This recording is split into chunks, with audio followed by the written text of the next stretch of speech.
Mais do que você investir lá em conteúdos no Instagram, participar de eventos para se promover como profissional, tudo isso não se sustenta se você não construir uma relação e entregar satisfação para os seus clientes. De que forma a experiência do usuário pode ser aplicada de forma prática dentro do mercado jurídico? A gente precisa sair dessa visão reativa e operacional do tipo, eu só vou atrás do meu cliente se ele me procurar, se ele relatar um problema, para essa visão mais estratégica, mais preditiva. Não é mais eu entregar o que eu sei, eu preciso adaptar o que eu sei, o que eu entrego, à percepção de outra pessoa. Também é muito comum a seguinte fala: mas eu tenho pós-graduação e mestrado nisso, naquilo outro. Eu sei que o meu serviço é muito qualificado. O problema é que o cliente não percebe. As pessoas ainda acham que inovação é uma área, é um departamento. Quando inovação, ela deve ser um sentimento que perpassa por todas as pessoas, todos os departamentos, começando dos líderes, dos sócios, dos diretores, para baixo. O que é que não pode faltar num projeto que coloque o cliente como centro da estratégia do negócio?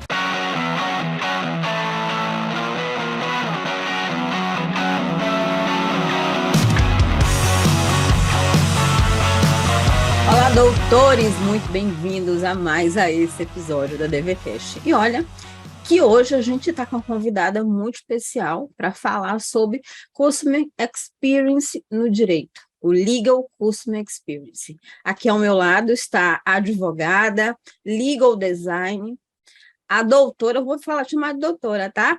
Katsuri Machado. Tudo bom, Kat? Como é que você está? Como é que você anda? Né? Como é que você, digamos assim, de onde respira? O que é isso? O que é Legal Design?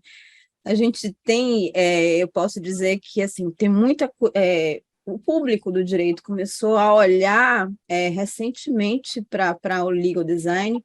Ainda a parte de experiência do cliente parece ainda ser um mito, muita gente ainda não entende exatamente o que é, mas a gente já observa algumas petições, a gente, ainda que timidamente, algumas propostas e até contratos, né, observando o legal design. Se eu não me engano, acho que foi o Nubank que introduziu um contrato no mercado, um contrato bancário muito simples, voltado exatamente para o que o usuário entendesse, com cláusulas claras, enfim, mas eu não quero antecipar o conteúdo, não.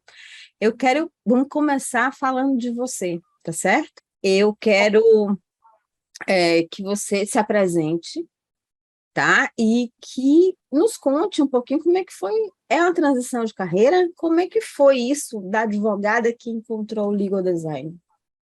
Legal. Bom, um oi para você que está nos assistindo, é um prazer estar aqui, Daniela, falando sobre esse assunto que é, para mim, assim, uma paixão, então sempre que me convidam para falar sobre isso é um prazer. E sem doutora, pode ficar no CAT. Mas, bom, eu vim do direito tradicional, né? Durante muito tempo eu atuei aí na área civil, consumidor, e aí tudo isso surgiu de uma enorme insatisfação, não só com relação à minha carreira, porque eu vi que o direito funcionava de uma maneira que, para mim, não era a maneira ideal, e também por perceber a insatisfação dos meus clientes, né? Então, eu ouvia muito das dores dos meus clientes em relação a como se portar na audiência, do tratamento do juiz, do tratamento, muitas vezes, dos outros advogados ali dentro do processo, porque apesar de eu sempre ter sido uma advogada muito humana, a gente sabe que a gente encontra pessoas muito diferentes por aí. E muitas coisas estão fora do nosso âmbito ali de alcance. Então, ao olhar para tudo isso, eu pensei, poxa, eu acho que eu não vou conseguir me manter aqui por muito tempo. E aí foi quando de toda essa observação, eu morei um tempo fora do Brasil, e quando eu voltei, eu falei, eu preciso aí pensar numa transição de carreira, porque realmente a carreira tradicional não serve mais para mim. E foi quando eu comecei a estudar o legal design, que é essa abordagem de inovação dentro do direito, para que a gente consiga entregar produtos e serviços jurídicos mais humanos, mais eficientes, né? E aí eu me especializei na área, e o legal design ele é muito amplo, como você disse. tem muitas pessoas que focam no Visual, que seria esses contratos, esses documentos mais amigáveis, mas é uma área muito ampla, que a gente tem que olhar para tudo, né? Então, o Visual é só um pedacinho ali. E eu sempre achei que o Visual, ele, por si só, ele não se sustentava. Então, quando eu percebi isso, eu comecei a estudar as outras áreas, foi quando eu comecei a focar na experiência do cliente do jurídico, seja de departamentos jurídicos de empresas ou um cliente do escritório de advocacia, o cliente que interage com uma empresa e que aí, quando precisa se relacionar com o pessoal lá do administrativo, o pessoal que cuida dos aspectos legais, se sente insatisfeito. Então, eu foquei nessa da experiência do cliente, como que a gente pode construir melhores relações, né, com as pessoas, em tudo que envolve o jurídico, em tudo que envolve o direito. E desde então, desde 2019, eu venho me dedicando a treinar profissionais nessa área e trabalhar no desenvolvimento de projetos, pensando, né, visualizando um direito muito diferente do que o que a gente está acostumado a entender, né, por direito, por relação jurídica. Você sabe que minha área é a área de marketing jurídico, e assim, a gente bate muito na tecla de que a advocacia não é feita para o advogado. Embora ele, digamos assim, possa se expressar através da própria comunicação, essa comunicação não é para ele. E isso precisa estar muito refletido no site dele, ele precisa se preocupar com a experiência do usuário no site dele, nas formas, e digamos assim, que eu chamo de momento da verdade. A gente sabe que é o design thinking, mas há o momento da verdade, aqueles momentos em que o cliente, usuário de serviço, vai estar em contato direto com ele. Mas sua área é muito mais ampla, por isso que eu quero trazer isso por aqui. De que forma, né, digamos assim, a experiência do usuário pode ser aplicada de forma prática dentro do mercado jurídico? Quando a gente fala sobre a experiência do cliente no jurídico, a gente está falando de três coisas. A gente está falando de resolver um problema, porque normalmente a gente está querendo ou resolver um problema ou evitar que ele aconteça. Depois, evitar atritos o máximo que a gente conseguir. Então, além de resolver esse problema, como que a gente pode fazer isso de uma maneira a eliminar o máximo de atrito nesse processo? E, em terceiro lugar, criar conexões emocionais. Então, como que eu posso, além de resolver o problema para o meu cliente, fazer com que ele se sinta bem, fazer com que ele se sinta confortável e, na medida do possível, reduzir um pouquinho ali da dor que ele está sentindo. Então, saiu uma pesquisa recente da AB2L, né, que é aquela Associação Brasileira de Legal Techs e Law Techs, e nesse relatório algo me chamou muita atenção. O que mais as pessoas reclamam com relação aos advogados é a falta de empatia.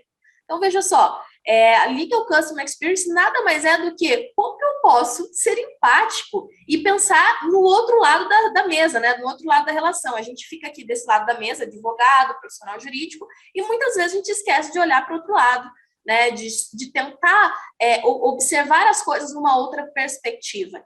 Então, além de resolver o problema do meu cliente, como que eu posso eliminar atritos e construir uma conexão emocional com ele? Legal. Você sabe que você colocando dessa maneira, e eu até imagino de onde isso vem, porque se você pegar, digamos assim, o processo do trabalho do advogado, ele não depende do cliente. Ele, digamos assim, ele com os documentos em mãos, com as provas em mãos, ele meio que vai se desenvolvendo sozinho.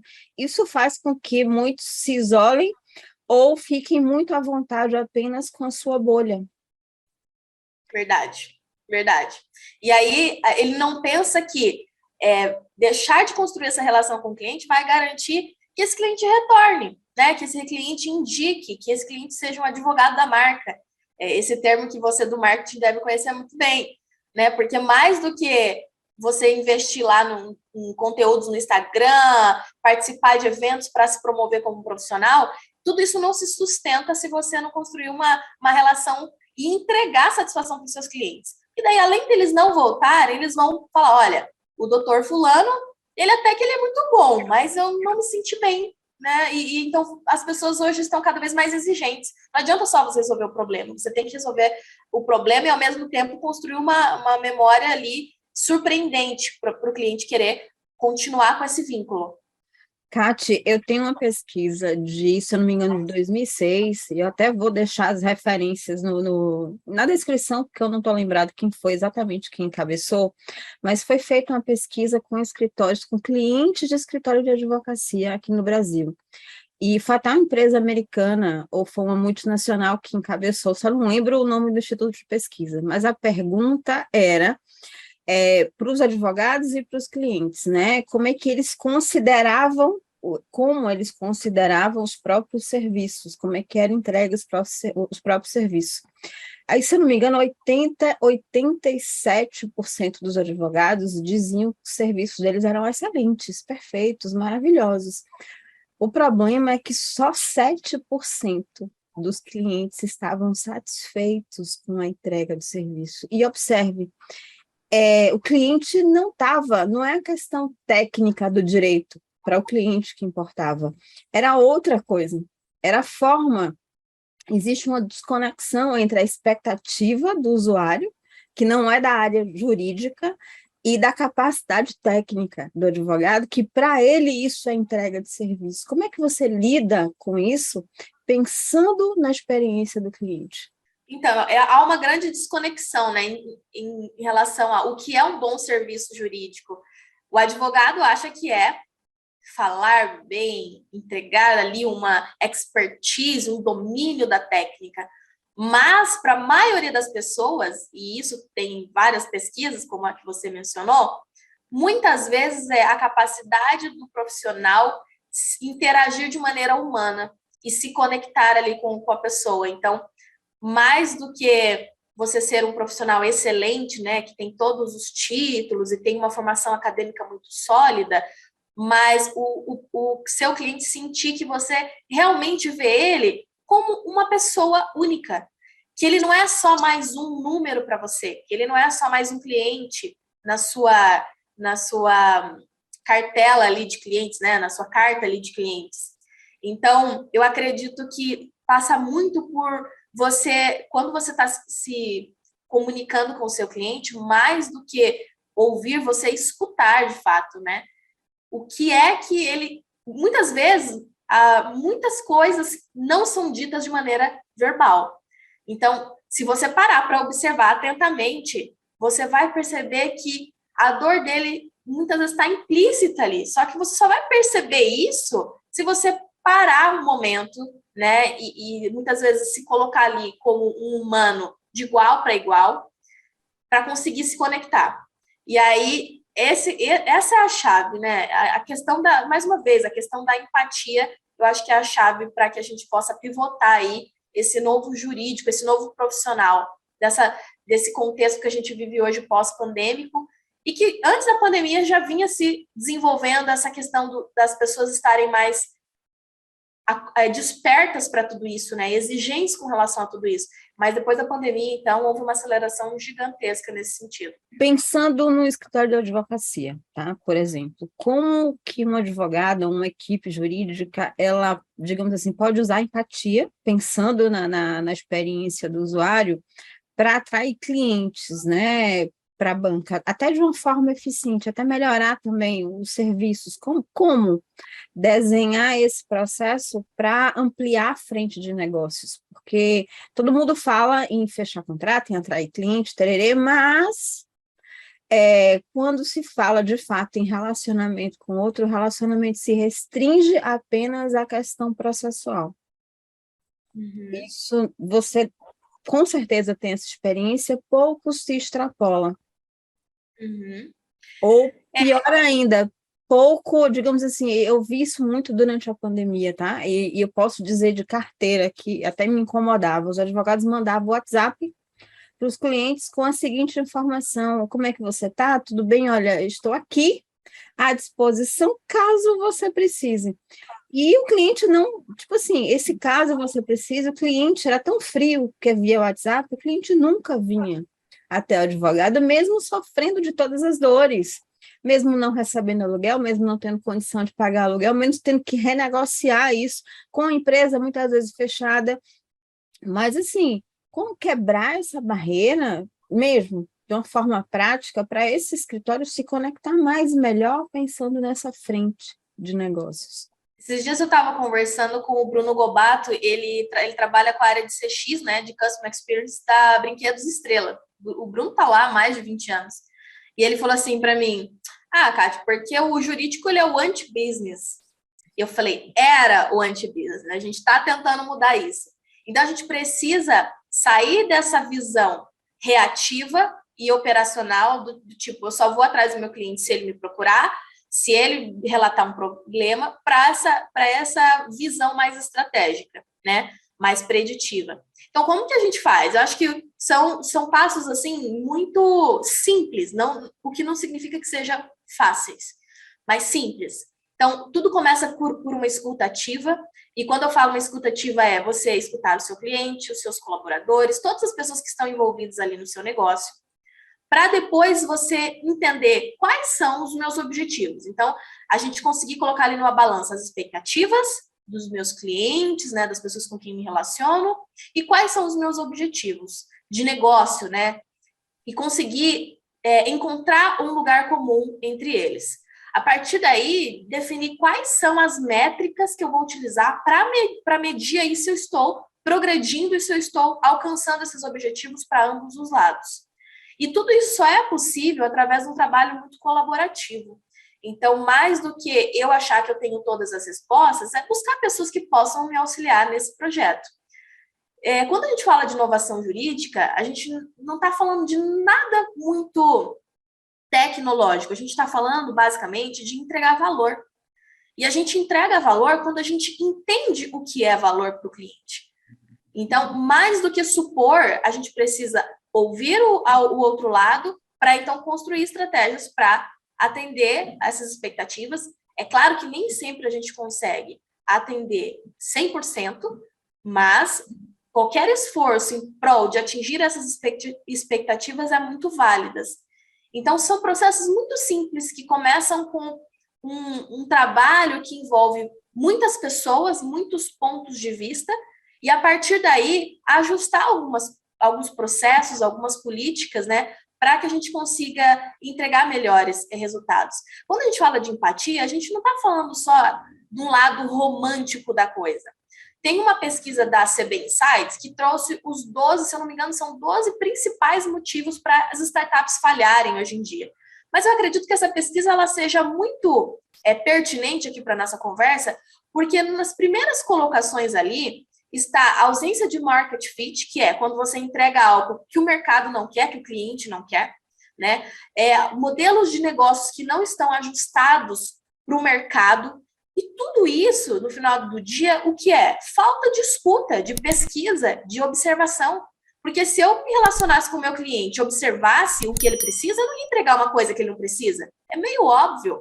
Se eu parasse para observar como que tem sido as relações dos meus clientes, não só com o meu negócio, mas com os outros negócios, como que os meus concorrentes estão se colocando no mercado, o que eu posso construir de diferencial que o meu concorrente não está entregando, tudo isso é uma questão de observação e de uma questão que o Mark Tawil fala muito, um amigo que é muito querido e que ele fala sobre comunicação estratégica, ele fala de um aspecto que chama honestidade intelectual. É a gente parar de achar que a gente sabe tudo e muitas vezes ouvir o estagiário que está ali na linha de frente e que tem uma ideia genial. E que a gente pode usar isso para quê? Para alavancar o nosso negócio. Então, empatia, observação, no final das contas, não é só uma questão de criar melhores conexões, mas também de alavancar resultados, né, e performance do negócio. Muito bom. Você está falando aí, eu estou lembrando da advocacia eu falo de 20, 30 anos atrás, mas assim, não ela acontece hoje ainda. Na seguinte perspectiva, acho que você sentiu muito isso. O advogado tira a carteira da OAB, sai da faculdade, e normalmente ele monta um escritório algumas vezes com os colegas, algumas vezes anônimo, né? Mas sem muita perspectiva do que é um negócio, do que é um escritório de advocacia. Então, é muito comum, e isso a prática era muito maior, não é só da comunicação, da estrutura robusta de portfólio de serviço e, portanto, da identificação do escritório ser o que eu conheço, o que eu domino para o mercado.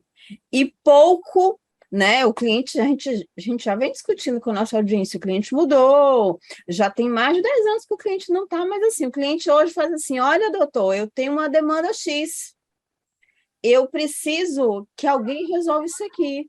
Você tem interesse de resolver nessa condição? Então, assim, não é mais eu entregar o que eu sei, eu preciso adaptar o que eu sei, o que eu entrego, à percepção de uma outra pessoa. Também é muito comum a seguinte fala: mas eu tenho pós-graduação e mestrado nisso, naquilo outro. Eu sei que o meu serviço é muito qualificado, o problema é que o cliente não percebe. Você deve ter ouvido muito isso, por isso que, assim, eu quero trazer para cá para essa pergunta, de uma forma até didática. Como é que a gente pode desenvolver um projeto de inovação, com foco em inovação, principalmente pensando no crescimento de uma banca? E quando você responder, e até de uma forma didática, tenta colocar para a gente esse projeto, ele passa por quantas etapas, ou que etapas, só para o advogado entender, né, e ser introduzido nesse assunto também, porque quando a gente fala de uma forma genérica, parece aquela palavra que você usou, que a gente está falando de forma romântica. Uhum. Exatamente. Eu acho que tudo começa por você treinar as lideranças. Então, sim, quem são as cabeças pensantes, né? As pessoas que são estratégicas ali dentro do seu escritório, por exemplo. Então, precisa começar um trabalho de cima para baixo. E aí, a partir daí, pensar em modos de criar programas que incentivem o compartilhamento de ideias. Né? Não tem, e uma coisa que é muito importante é você premiar as pessoas que se motivam a contribuir, a compartilhar ideias, mas jamais punir as pessoas que erram nesse processo, porque não há inovação sem erro. Então, por que é muito difícil a gente falar de inovação no jurídico? Porque a mentalidade ainda é de evitar o risco a qualquer custo. Mas não existe inovação sem isso. Deixa eu inferir, isso aqui é mais do que isso. Existe o medo do compartilhamento da informação. Também. Existe o medo. E se você propõe, inclusive, mentorias em grupos para desenvolvimento, para fomento de ideias, eu falando por experiência própria, o que acontece? O advogado se fecha, ele se recusa a participar, porque ele acha que a ideia dele é a única, a original, e ele não quer, digamos assim, que seja dividida com outros colegas. Verdade. E é aquela coisa, se a sua ideia ela pode ser tão facilmente copiada, provavelmente é porque não é uma ideia que vale a pena você perder seu tempo investindo qualquer coisa para desenvolvê-la. Então, essa coisa de você achar que porque você vai compartilhar sua ideia, que vão roubar essa ideia de você, é um pensamento muito pequeno, né? Então, eu acredito que a gente sempre ganha quando a gente traz pessoas para construir essas coisas com a gente. Até porque eu enxergo que a gente não vai muito longe sozinho. A gente pode até crescer, ter um crescimento assim significativo, mas no longo prazo não se sustenta se a gente se manter sozinho. Então, eu acredito que seja muito importante a gente começar a treinar essas lideranças dentro do escritório, criar métodos de premiar as pessoas que estão engajadas nesse processo e jamais punir essas pessoas. Então, eu sempre falo, elogie em público e se for fazer alguma crítica ou corrigir alguma coisa, que seja no particular. E mais do que isso, poxa, a gente pensou e desenhou isso e no meio do caminho alguma coisa deu errado. Não ficar naquela caça às bruxas procurando de onde surgiu o erro, né? Quem foi que falhou? Não, todos erramos. Porque se alguém errou nesse processo, provavelmente foi por um ruído da comunicação, uma falta de direcionamento. Então, ninguém erra sozinho. Se todo mundo estiver performando ali de uma maneira bem alinhada, a gente não vai errar. E se a gente errar, serve para entender onde é que a gente precisa ajustar para continuar. Então, eu acho que pensar em projetos de inovação não requer coisas mirabolantes, tecnologias e coisas que estão muito fora do nosso alcance, né? Claro, tudo depende do tipo de objetivo que você busca. Mas eu acho que uma forma muito prática de começar vamos pensar em grupos de estudos, vamos começar a criar aqui uma prática de uma vez por semana, a gente fazer aqui dentro do escritório um brainstorm para trazer as ideias mais loucas que vier à cabeça, como que a gente pode melhorar isso ou aquilo, como que a gente pode talvez construir um novo produto, um novo serviço. Vamos rever aqui as nossas políticas, né? A gente, normalmente, os escritórios têm políticas muito engessadas, processos muito engessados. Como que a gente poderia rever essas políticas aqui para talvez a gente dar um pouquinho mais de abertura para construir coisas novas? Então, tudo passa, eu acho que, por essa consciência e essa liberdade de pensamento e de compartilhamento de ideias. E isso também é importante que, além da gente ter essa liberdade, que haja um tempo destinado a isso, né? Tem grandes empresas aí que separam aí 20%, 15% do tempo do colaborador só para ele ficar ocioso, pensando e talvez trabalhando em projetos que ele queira. Porque muitas pesquisas trazem que esse tempo onde ele pode desenvolver a criatividade depois reflete em resultados para a companhia. Então, aqui no Brasil mesmo, a AAA adotou o sistema de 4 dias por semana, né? Então, eles só trabalham de segunda a quinta.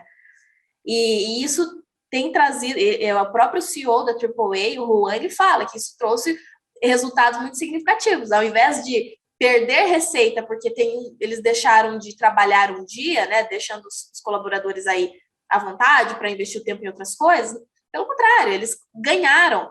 Então, eu acredito que esse é o primeiro passo, pensar em formas de, aos poucos, implementando isso e abrindo espaço para que as pessoas possam se sentir confortáveis para compartilhar ideias. Que tipo de ferramenta você utiliza para compor um projeto de inovação, projeto dessa natureza? Mais uma vez, vai depender do escopo, mas eu gosto muito de começar, sempre que eu tenho um problema que eu quero resolver, eu gosto de começar por uma matriz que chama matriz CSD.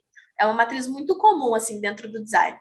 O C significa certezas, o S, suposições, e o D, dúvidas. Então, eu faço, às vezes, com post-its na parede, igual tá aqui. Às vezes, eu uso algumas plataformas tipo Miro, e aí eu começo a mapear. Tá, o problema é X. Quais são as certezas que eu tenho em relação a esse problema? Aí eu começo a mapear. Quais são as suposições e quais são as dúvidas? E aí eu vou para campo, né? Daí eu vou conversar com outras pessoas, daí eu vou investigar, vou fazer pesquisa. Mas a matriz CSD é um bom ponto de partida. Outra coisa que eu acho muito legal e que eu sempre uso nos projetos é o Kanban, que é aquela maneira visual de você ter assim uma noção de como está sendo o andamento. Então, o que temos a fazer, o que está em progresso, o que já foi feito, algumas observações. Isso é muito legal, assim, principalmente se o seu escritório trabalha de maneira presencial, ou híbrida, né, onde as pessoas se encontram ali algumas vezes por semana, você colocar esse Kanban numa parede, onde o pessoal bate o olho e já sabe, e aí divide por cores, ou, enfim, usa a criatividade para dividir as tarefas e tudo mais, e você ter uma noção muito clara de onde nós estamos, o que está em progresso, o que já terminamos, é muito legal, né, nesses projetos. E aí tem muitas ferramentas, tem o Trello, que também dá para fazer esse Kanban no Trello. Agora o Canva, essa semana teve um evento do Canva, inclusive, um evento que chama Canva Create, né, o futuro é visual, e agora dentro do Canva você consegue fazer tudo isso. Eles lançaram muitas ferramentas, e o Canva já é uma plataforma que o pessoal tem utilizado para construir alguns documentos, alguns documentos, né, porque tem muitas possibilidades de utilizar elementos visuais, e é muito legal, muito intuitivo, né, o uso.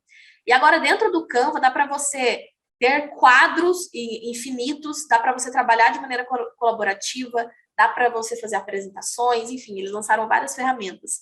Então, eu acredito que muito disso que a gente usa, às vezes, separado, a gente usa o Miro para uma coisa, usa o Trello para outra, usa o Slack para outra, acho que a gente vai conseguir agora unir tudo isso, né, e utilizar o Canva. Mas tudo vai depender muito do objetivo, realmente, do projeto. O Canva, assim, o evento foi agora esses dias, e uma coisa curiosa com relação a não só o evento, antes o Canva já estava fazendo essas modificações para quem era assinante do Pro. Ele já estava convide sua equipe. Por quê? Para trabalhar os designs infográficos de forma, digamos assim, colaborativa. Ele já estava num movimento, inclusive de colocar novas coisas. E agora parece que a gente está se transformando, ele está entendendo melhor o mercado e vendo o mercado para além do design, né? Além do design gráfico, que eu quero dizer, é Sim. muito mais do que isso, muito legal. Kate, minha querida, o que é que não pode faltar num projeto que coloque o cliente como centro da estratégia de negócio? Eu acho que o que não pode faltar é a famosa UX Research, ou seja, a pesquisa. Né? Então, se você quer colocar o usuário no centro do processo, né, é natural que você precise fazer uma boa pesquisa para entender quais são as maiores dores, quais são as expectativas, quais são as necessidades. Então, eu acho que é a parte fundamental, assim, é o primeiro passo em qualquer projeto, é a pesquisa, realmente, é muito importante. Kati, essa semana, curiosamente, eu assisti uma palestra da Empíricos sobre um termo que eu tenho certeza que você conhece muito bem, que é o Inside Sales. E eu estava divagando sobre o Inside Sales dentro do direito, da advocacia, porque é extremamente legítimo, porque a gente tem um código de ética, digamos assim, que ele limita com relação à atração de clientes novos, mas com o cliente da casa pode-se tudo. Você pode, inclusive, ter uma relação mais aberta. O ponto, e não sei se você concorda comigo, é que mesmo podendo tudo, nada é feito com relação quando se pensa em ampliar a rede de negócios para dentro da própria carteira. Nada de fato é feito. Então, eu quero fazer essa pergunta. Por quê? Porque eu quero fazer essa pergunta. Porque não existe, de uma forma geral, dentro dos escritórios e até departamentos jurídicos, um pensamento, ou melhor, uma cultura voltada ao desenvolvimento de novos negócios. Como você falou lá no início, o jurídico é sempre a barreira, não é o facilitador. Ele sempre vai colocar uma barreira, vai sempre colocar um problema. Não vai pensar na solução, vai pensar exatamente na questão do problema. Por isso que eu quero te fazer essa pergunta. Como é que a gente pode implementar um projeto mesmo? A gente sabe que ninguém vai parar para fazer, porque a gente tem que começar a fazer com tudo rodando, o escritório, o departamento com tudo rodando. Mas como é que a gente vai implementar e deixar esse projeto de inovação redondo a ponto de transformar isso essa visão toda em cultura desse negócio? Por onde é que a gente começa? Eu acho que um projeto piloto é sempre legal, assim, né? Se você nunca desenvolveu nenhum projeto de inovação no seu escritório, começa por um projeto pequeno e veja como que vai ser a aceitação disso, quais são os resultados que vai gerar a partir disso. Às vezes, pequenas iniciativas refletem de uma maneira tão positiva que depois as coisas naturalmente vão se desenvolvendo e expandindo, né? E é claro que a gente precisa que as pessoas que a gente, algumas pessoas estejam de olho nisso e acompanhando isso de perto. Então, assim, não adianta você pensar, olha, eu vou desenvolver um projeto de inovação aqui no escritório e depois solta lá e vira as costas e vai se preocupar com outras coisas e, né? Eu acredito que é importante que a gente esteja ali, alguém sempre acompanhando e com essa observação de o que está funcionando, o que não está, né? Será que os nossos objetivos iniciais estão sendo alcançados ou não?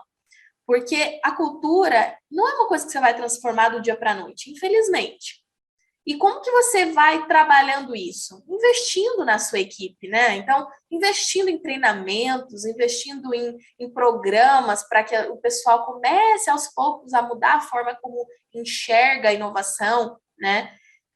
Então, eu sempre falo, começa com alguns treinamentos, começa a trazer pessoas de fora para fazer os famosos tops, né? Nas grandes empresas é natural que toda sexta-feira, por exemplo, tragam alguém de fora para compartilhar um pouco de conhecimento. Tem algumas empresas que, na sexta-feira, os colaboradores, eles compartilham sobre alguma coisa que eles estão estudando fora da sua área de atuação ali. Então, se a pessoa ela trabalha, por exemplo, no contencioso civil, o que você está estudando fora isso que você pode compartilhar com a gente? Aí, eu estou estudando, sei lá, piano, eu estou estudando arte contemporânea.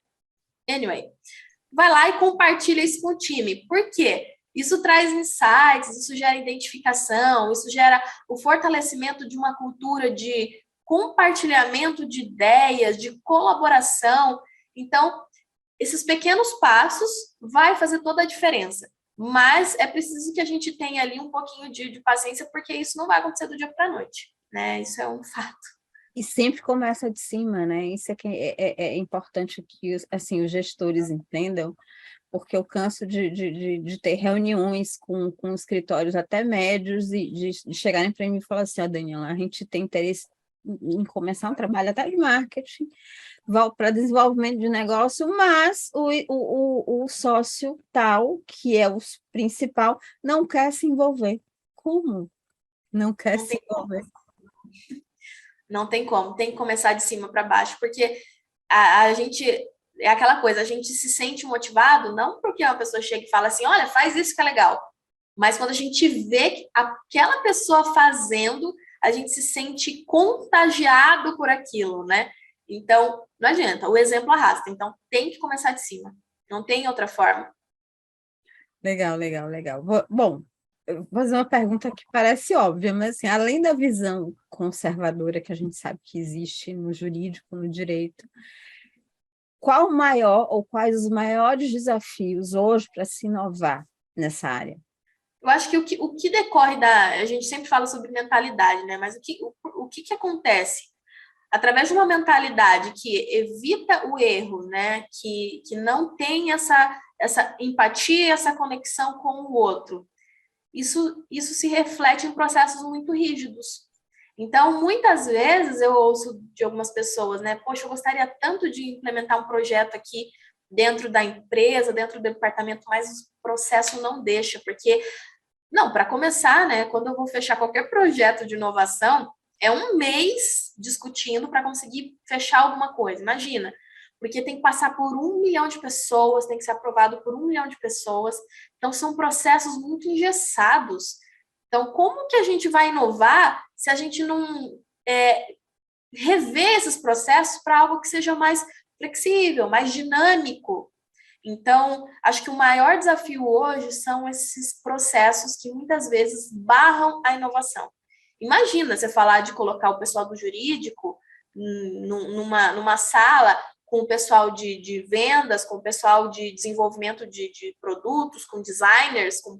Imagina colocar todo mundo nessa mesma sala, o pessoal vai falar, você está louca. Mas é aí que as coisas mais legais e mais interessantes surgem, a partir dessa colisão de ideias, e que é uma colisão muito produtiva.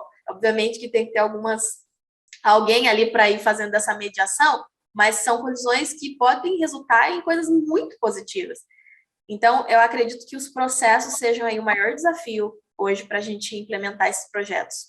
Você sabe que isso não acontece nem nos grandes escritórios de advocacia. Você vê escritórios multinacionais preferindo investir em um profissional específico para olhar o mercado, observar, ficar de olho no cliente, a fim de, digamos, diversificar e trazer inovação e trazer produtos jurídicos novos, modelar produtos novos, do que você trazer a equipe para discutir isso junto, sabia disso?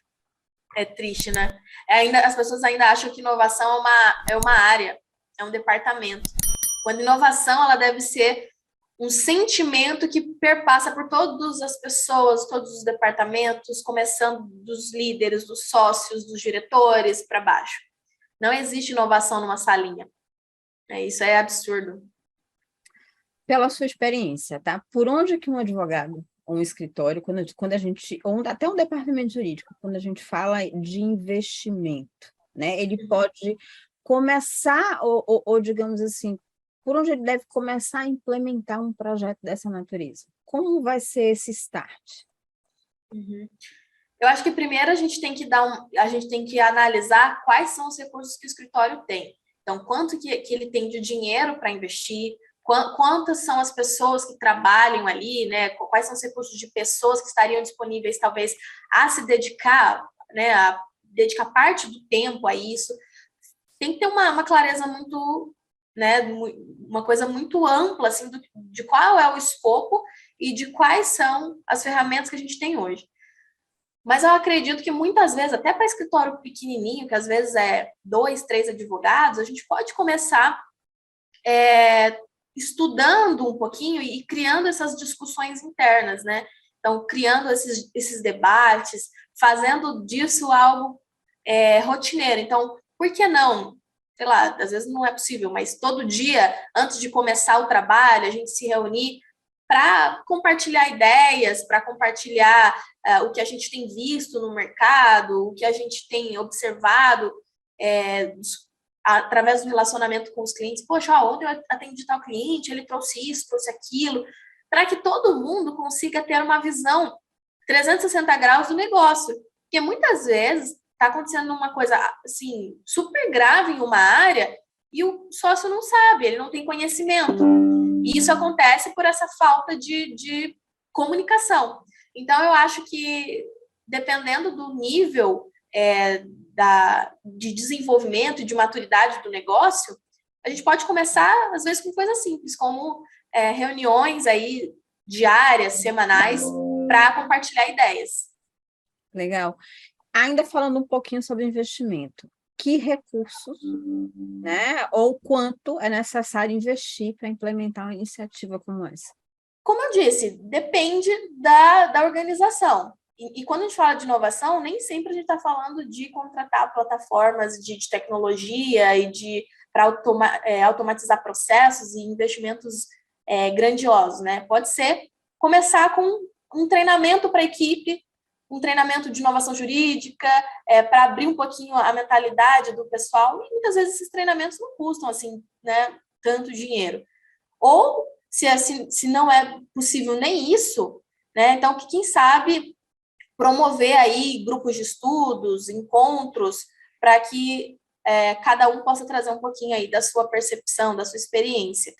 Bom, Cátia, deixa eu lhe agradecer pela sua participação, mas antes disso, antes de agradecer, de passar a palavra final para você, eu gostaria que você desse alguma dica relacionada à informação. Que livro, que cursos, onde os advogados eles vão buscar referências sobre esse tema, sobre esse assunto, principalmente quando ele vislumbra, digamos assim, ele tem um objetivo de provocar inovação dentro da sua prática ou dentro do seu escritório. Ok, vamos lá. Eu acho que assim, o advogado ele já tem um conhecimento técnico muito grande. Então, para onde que a gente pode olhar? Vamos olhar para fora do direito. Comece a consumir tudo que muitas vezes a gente acha que não tem relação nenhuma, mas que no final do dia a gente consegue fazer algumas integrações que são muito legais. Então, assine o máximo de newsletters que você conseguir.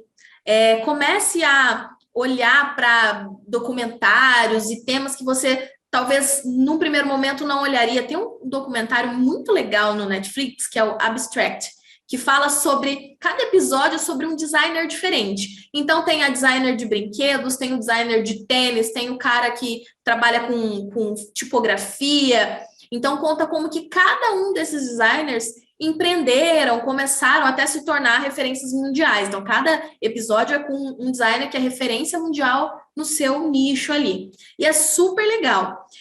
Além disso, eu adoro os livros do Don Norman, por exemplo, né? Então, design do dia a dia, design emocional, para a gente começar a entender a importância do design para trazer essa mentalidade de compartilhamento de ideias e de trabalho em colaboração, que é algo muito incomum no universo jurídico.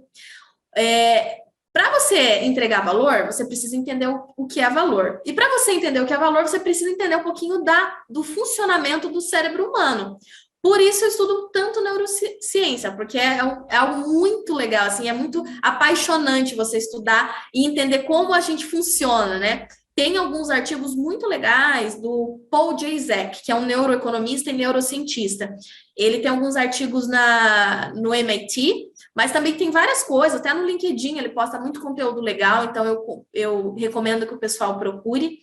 E além disso, procura referências nessa área. Aqui no Brasil, a gente tem muitas pessoas que são referência em inovação jurídica, em legal design.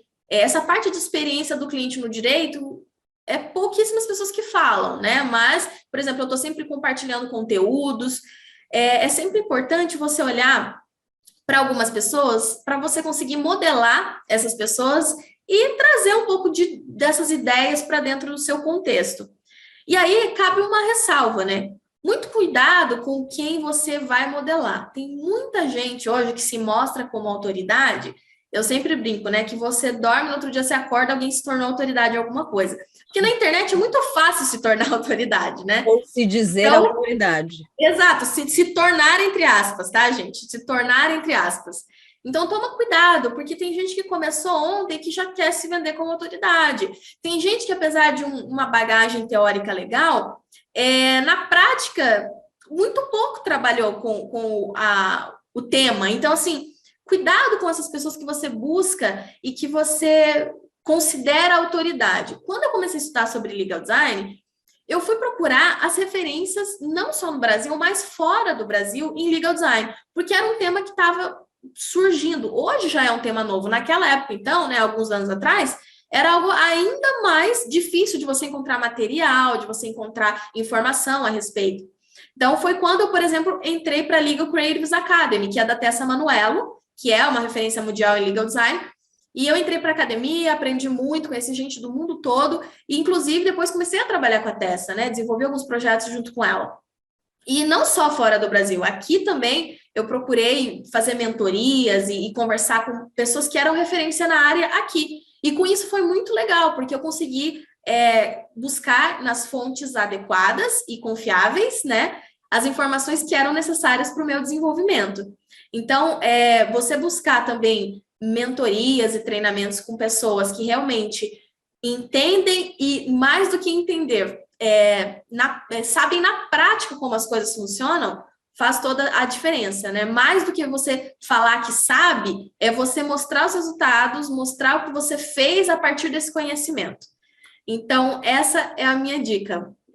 Tenha cuidado com as pessoas que você vai buscar aí como referência, mas tem muita coisa hoje na internet, então acho que hoje é um pouco mais fácil do que há 3, 4 anos atrás. Legal.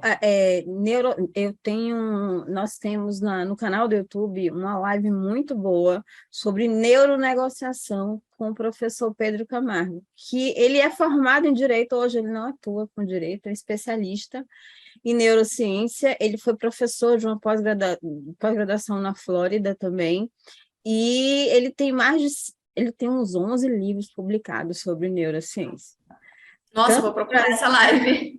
Tanto no Brasil como em Portugal. Ele tem, digamos assim, muitos livros publicados, nem sempre da área do direito. Tem um livro que eu amo para mulheres, que é Eu Compro Sim, mas a Culpa é dos Hormônios. Então, assim, é muito legal, muito bom. Ele tem vasta biblioteca sobre esse assunto, mas a live de neuronegociação, ela é muito certeira, é voltada para advogados mesmo. Foi um convite nosso que ele aceitou, que nem imaginava, foi muito legal. E ele tem muitos livros, muitas publicações, porque eu sempre falo isso, Cat, é importante que o advogado beba em fontes fora do direito, porque a gente nunca sabe de onde vai ser impactado, de onde vêm as ideias, de onde vêm as inspirações. E, às vezes, não está na nossa bolha. Exato. Né? Na verdade, normalmente não está na nossa bolha, né? Normalmente não está na nossa bolha. Então, é bom a gente começar a beber digamos assim, beber em outras fontes, que é legal. Kátia, eu quero lhe agradecer demais por ter aceito o nosso convite. Antes de você colocar nas suas palavras finais, por favor, coloque suas redes sociais aqui para o pessoal começar a lhe seguir, seu Instagram, seu LinkedIn, coloque suas redes aqui para as pessoas começarem a lhe buscar, lhe procurar e até buscar mais informações sobre essa pauta. Daniela, eu que agradeço o convite, é sempre muito bom conversar com você. A gente fez um esquenta aí esses dias atrás para o congresso que a gente vai participar, agora a gente está aqui de novo conversando, é muito bom. Bom, eu estou no LinkedIn, Katsuren Machado, lá eu compartilho muito conteúdo, projeto que eu estou desenvolvendo, cases que estão saindo, eu compartilho muito lá. No meu Instagram eu também compartilho vídeos, stories, e tento trazer não só sobre inovação jurídica, mas dicas de criatividade, de empreendedorismo. Eu falo sobre um monte de coisa lá no Instagram também, Katsuren Machado. Eu trabalho com treinamento, consultoria, então se você falar, olha, eu acho que eu quero trazer esse assunto aqui para o escritório, aqui para a empresa, fico super à disposição para compartilhar com vocês. E é isso, estou sempre à disposição aí para bater um papo, para fazer um café virtual, para trocar uma ideia. Só me chamar nas redes sociais. E lá no Instagram também tem um link que você vai direto para o meu WhatsApp. Então, se você quiser bater um papo pelo WhatsApp também, é só você clicar no link que está na bio do Instagram, que a gente conversa também.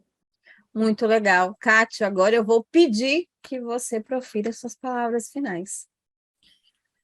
Pessoal, vamos pensar mais na experiência do cliente. Eu fiz até um story esses dias fazendo uma piada, né? Que toda vez que eu escuto de uma empresa, eu faço uma reunião e eu escuto, olha, muito legal esse projeto, essa ideia, mas no momento não é a nossa prioridade.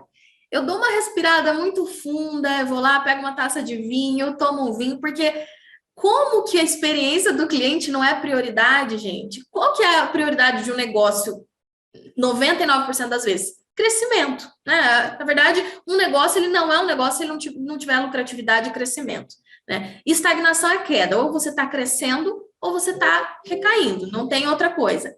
Então, e só há possibilidade de crescimento se você estiver investindo na experiência do seu cliente, olhando para o mercado e entendendo como você pode, a cada dia, se tornar relevante, mesmo com todas essas mudanças que todos nós estamos sujeitos. Então, vamos pensar na experiência do nosso cliente, vamos pensar nos processos aí que a gente tem desenvolvido nesse relacionamento com o cliente, porque o jurídico, ele precisa sair desse lugar de anti-business para um lugar de protagonismo estratégico.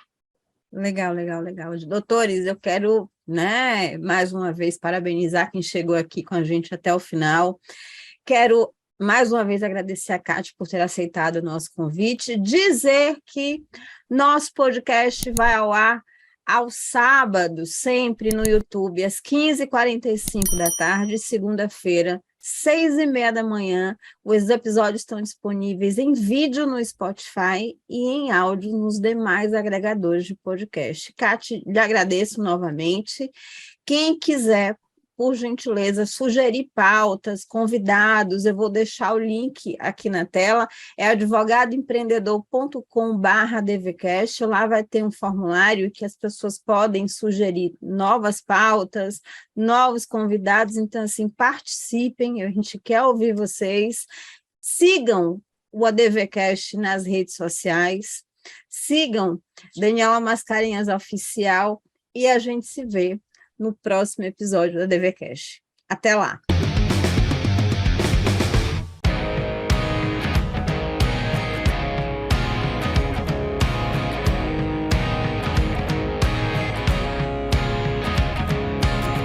Forever young, or am I faking? On the tip of my tongue, there's a sarcasm waiting for